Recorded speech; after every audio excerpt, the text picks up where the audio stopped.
In 1981, the median first-time home buyer was 29 years old, young, barely out of their 20s. That number held steady for over 3 decades. Then it didn't. Something started moving underneath the surface quietly, and almost nobody noticed until the number itself became impossible to ignore. By 2015, that median age had crept up to 31, barely a blip. Then by 2025, it hit 40 years old. 40, not a typo, not an outlier year. The National Association of Realtors has tracked this since 1981, and the number just kept climbing. Do the subtraction. 31 to 40 is an 11-year jump, and it happened inside a single decade. Ages don't move that fast for no reason. Something structural cracked underneath that statistic. A person who should have bought a house at 30 was instead still renting, still waiting, still running numbers that refused to work. Picture that buyer's timeline. They graduated into a housing market that was already expensive. They entered a job market mid-downturn. Prices kept compounding year after year while their paychecks stayed flat. By the time they finally pressed the button on a first house, they were 40 years old, not 30. Now watch what the generation behind them did differently. Gen Z grew up with real-time information, spreadsheets on their phones, rent-to-price ratios across 50 cities compared before breakfast. They looked at the traditional path to homeownership, understood exactly how the mechanics worked, and said no thank you, not because they can't say it, but because they ran the actual math, and the math failed. This isn't a video about generational complaining. I don't find complaints useful, I find systems useful. If this is the kind of analysis that's actually useful to you, subscribe. What's happening in housing right now is one of the strangest structural breakdowns in modern American finance, and almost nobody is asking the right question about it. Here's the metaphor I want you to hold on to for the rest of this video, because it explains more than any single statistic can. The traditional housing market is a vending machine. For 50 years, it worked exactly the same way for exactly the same reason. Remember that image? We're coming back to it constantly. The old rule was simple. You saved your coins for a few years, you landed a stable job, a bank agreed to lend you money at a reasonable rate. You pressed the button and out came the product, a 30-year fixed mortgage on a 3-bedroom house, ideally with a yard, ideally near a decent school district. Then you waited. 30 years later, the house you paid $150,000 for was worth $450,000.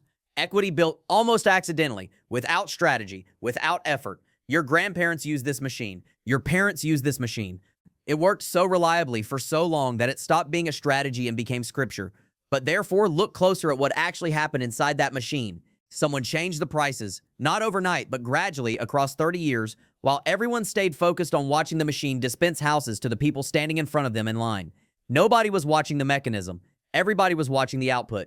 Here's the part that should unsettle you. A dollar earned by a 25-year-old today buys roughly the same groceries as a dollar earned by their parent at 25, adjusted for inflation. The coins didn't change, but the product inside the machine now costs 3 times what it used to, in real terms. The median home price in the United States as of the first quarter of 2026 sits at $403,000. Same buttons, same interface, same promise printed on the label. But when you put your coins in now and press the button, you wait, and nothing comes out. So what does everyone standing in line do? They turn to the person whose coins didn't work and say, you must not have enough. Have you tried saving more? Have you tried cutting expenses? Have you considered whether you really need that streaming subscription?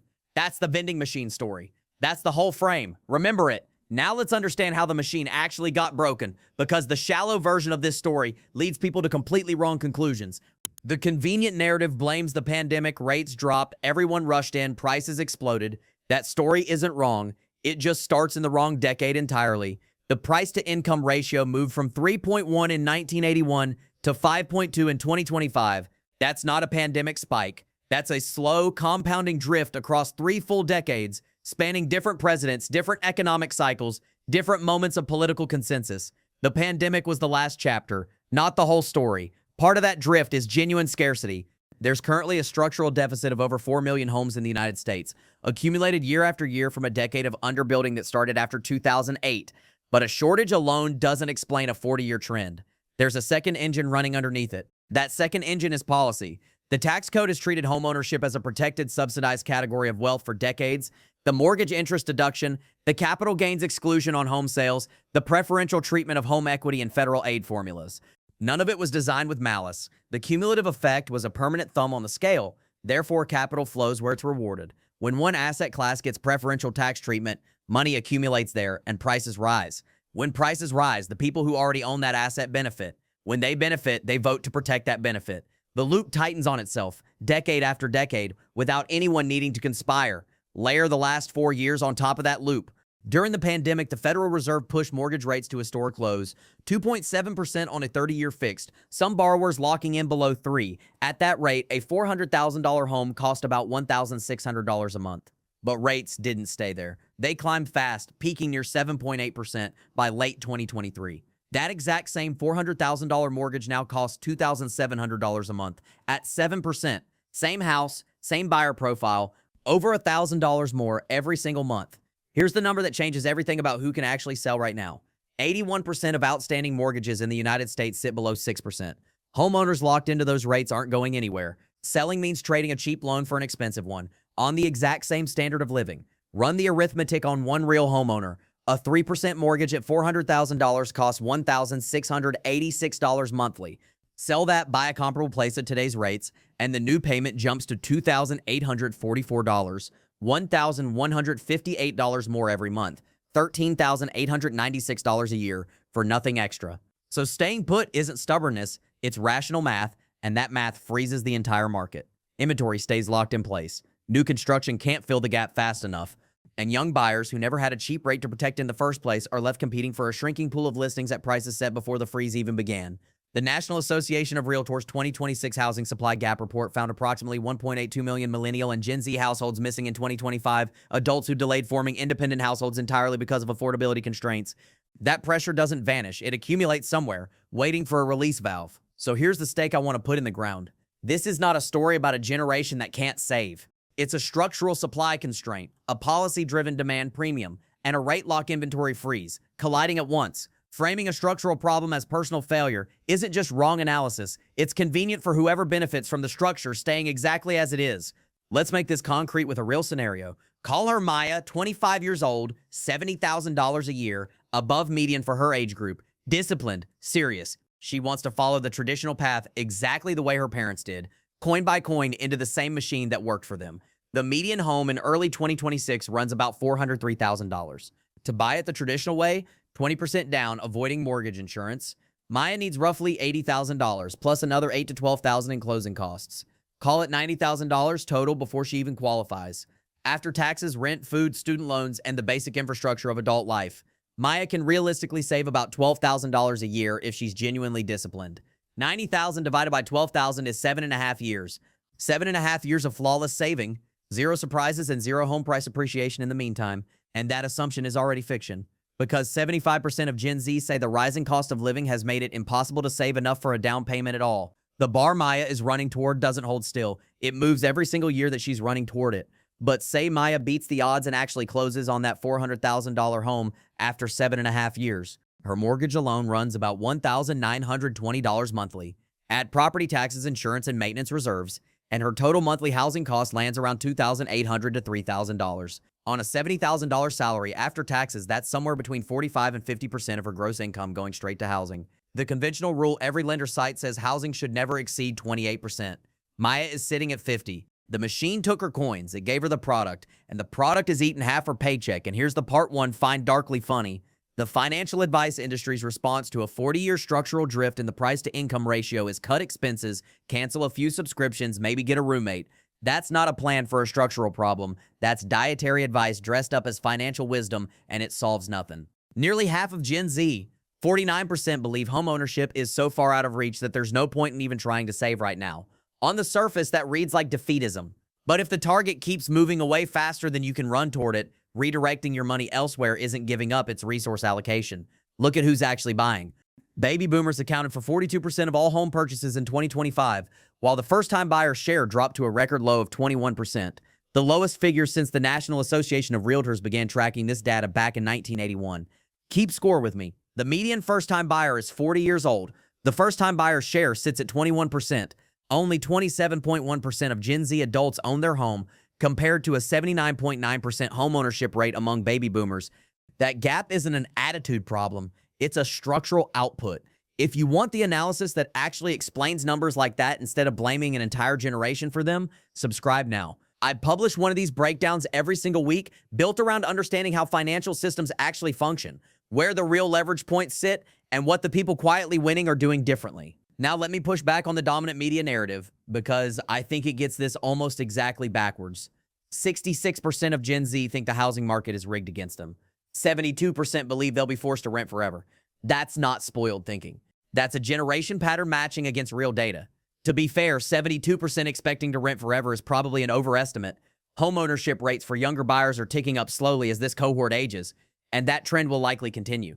But the fact that nearly 3/4 of a generation concluded the system is hostile to them isn't hysteria. It's accurate pattern recognition built from watching the machine fail in real time. So what are the Gen Z buyers who are actually building wealth through real estate doing differently? Because they exist. They're not unicorns. They're not saving for 7 years for 20% down on a suburban house. They're routing around the broken machine entirely through 3 distinct structural approaches worth understanding in detail. Route 1 is geographic arbitrage. Housing isn't one market, it's thousands of local markets with wildly different ratios. West Virginia had the lowest typical home value of any state in the first quarter of 2026 at $173,000. Hawaii had the highest at $832,000, a 4.8 times spread between them. Route 2 is house hacking, buying a multi-unit property, living in one unit, and renting out the rest to offset the mortgage. A traditional single-family purchase converts 100% of a major asset into pure consumption. House hacking flips that. You capture cash flow instead of just unrealized appreciation you can't touch for decades. And here's the number that makes this route genuinely different. Because it's owner-occupied financing, house hacking can require as little as 3 to 5% down instead of the 20 to 25% demanded for pure investment property. The financing rules that punish investors barely apply if you're willing to live next to your tenant. There is a third route, and it breaks the deepest rule of all. You do not have to own where you live. Rent in the expensive city. Own the asset where the math actually works. Rent a coastal apartment for $1,800 a month. Hold a rental 900 miles away. Cash flowing $200 monthly. That is not settling. That is routing around a vending machine that only dispenses product in the wrong zip code. None of these 3 routes stay fringe for long. Co-buying, 2 or 3 unrelated buyers splitting one mortgage and one deed, is gaining traction as fractional ownership platforms build the legal scaffolding to make it simple. Prop tech startups now handle shared title and buyout terms that once required expensive lawyers. What looked like a workaround 5 years ago is becoming infrastructure. The vending machine did not get repaired. A parallel one got built beside it. But let's kill a bad argument first. Renting is throwing money away is not analysis, it is a slogan. Buy that house instead. And the interest portion of an early payment, the majority of it disappears into the lender's revenue, building zero equity. Property taxes disappear into the county. Insurance disappears into an insurer. Maintenance disappears into contractors. Owning consumes money too. It just consumes it more quietly and calls it investing. Take 2 26-year-olds, same city, same $75,000 salary. Kai spends 6 years saving, buys a $350,000 house with a 6% mortgage. Total housing costs near $2,700 monthly. Reese rents a modest apartment for $1,500 and invests the $1,200 monthly gap into a diversified index fund instead of a down payment fund.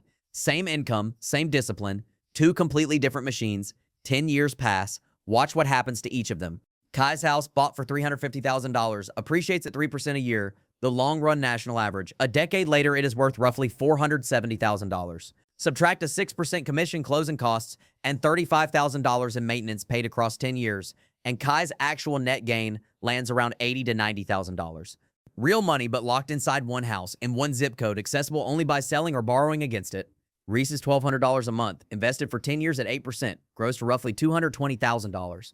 Add the $75,000 down payment Kai spent on a house, invested instead at the same return, and it becomes another $162,000.